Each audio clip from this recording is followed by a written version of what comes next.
एक घने जंगल के बीचों बीच एक खूबसूरत वादी थी जहां हर तरफ हरियाली ही हरियाली थी।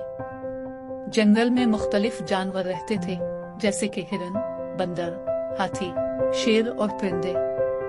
ये जंगल बहुत पुरसुकून था, लेकिन कभी कभी अजीबो-गरीब वाकयात भी पेश आते थे।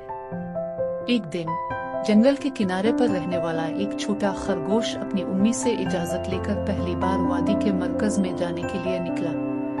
खरगोश का नाम चमक था और वो बहुत तेज और चालाक था। वो अपनी बड़ी बड़ी आंखों से जंगल के मनाजिर देखकर हैरत ज़दा हो रहा था। चमक ने रास्ते में बंदरों को दरख्तों से झूलते देखा, हाथियों को दरिया में नहाते देखा और हरनों को एक साथ खेलते देखा। अचानक उसे दूर एक आवाज सुनाई दी, जैसे किसी को मदद की जरूरत हो। चमक फौरन आवाज की तरफ बढ़ा और देखा कि एक नन्हा परिंदा कांटों की झाड़ी में फंस गया है।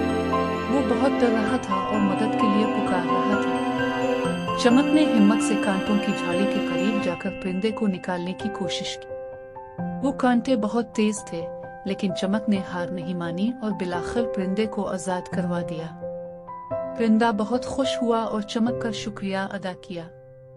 इसने कहा, तुमने आज मुझे बचा लिया। अगर कभी तुम्हें मदद की जरूरत हो तो याद रखना, मैं हमेशा तुम्हारे साथ हूँगा।